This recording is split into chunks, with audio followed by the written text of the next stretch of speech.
The story of Hannah, a tale of faith, perseverance, and God's unwavering love. There lived a devout woman named Hannah. She was one of 2 wives of Elkanah, a kind-hearted Levite who descended from the illustrious tribe of Ephraim. Elkanah's other wife, Peninnah, was a stark contrast to Hannah's gentle spirit. Peninnah was a woman of sharp tongue and quick wit, often using her words to pierce the heart of her co-wife. Despite Elkanah's love and reassurance, Hannah's life was marked by the painful reminder of her childlessness. In a culture where fertility was seen as a blessing from God, Hannah's barrenness was a constant source of grief and shame. The annual pilgrimage to Shiloh, where Elkanah's family would worship and sacrifice to the Lord, only served to rub salt in Hannah's wounds. As they made their way to Shiloh, Peninnah would often taunt Hannah, flaunting her own children and mocking Hannah's empty arms. The verbal jabs would leave Hannah in tears, feeling like a failure in the eyes of God and her community. Elkanah, though well-intentioned, struggled to understand the depth of Hannah's sorrow.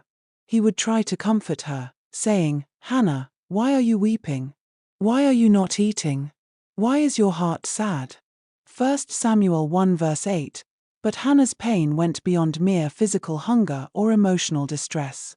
It was a deep-seated longing to be a mother, to experience the joy of nurturing a child, and to know that she was not forgotten by God.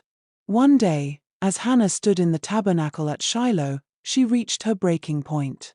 The weight of her sorrow, the sting of Peninnah's words, and the ache of her empty arms became too much to bear. She began to pray, pouring out her heart to the Lord with a depth of emotion that she had never experienced before. As she prayed, Hannah made a vow to God, promising that if He would grant her a son, she would dedicate him to God's service. She would give him to the Lord, and he would serve Him all the days of his life. Hannah's prayer was not just a desperate plea, it was a declaration of faith, a statement of trust in God's goodness and sovereignty. Eli, the high priest, witnessed Hannah's prayer from afar. At first, he thought she was drunk, stumbling and muttering to herself. But as he drew closer, he realized that Hannah was, in fact, praying with a depth of passion and sincerity that he had rarely seen. Eli's initial misunderstanding turned to blessing as he recognized the authenticity of Hannah's prayer. He said to her, "Go in peace, and may the God of Israel grant your petition." 1 Samuel 1 verse 17. Hannah, sensing the weight of Eli's words, departed from the tabernacle with a renewed sense of hope and peace. The days turned into weeks, and the weeks turned into months. Hannah waited patiently, trusting that God would answer her prayer in His perfect timing. And then, one morning, Hannah awoke to find that she was with child. The news filled her with joy, and she knew that God had indeed heard her prayer.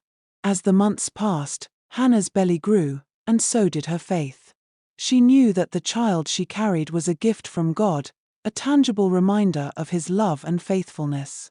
When the time came for her to give birth, Hannah brought forth a son, whom she named Samuel, which means heard by God.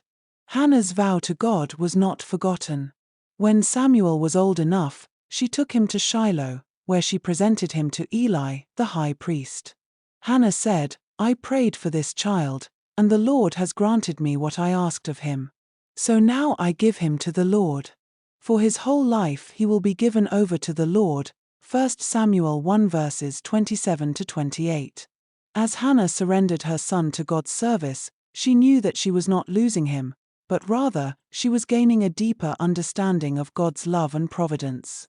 Samuel grew up to become one of Israel's greatest leaders, a prophet and judge who would guide the nation through a tumultuous period in their history.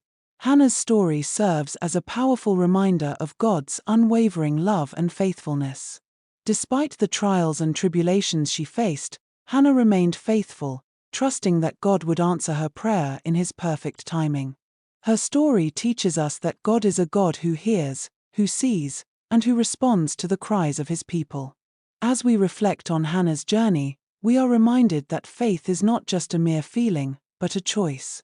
It is a choice to trust in God's goodness, even when we don't understand His ways.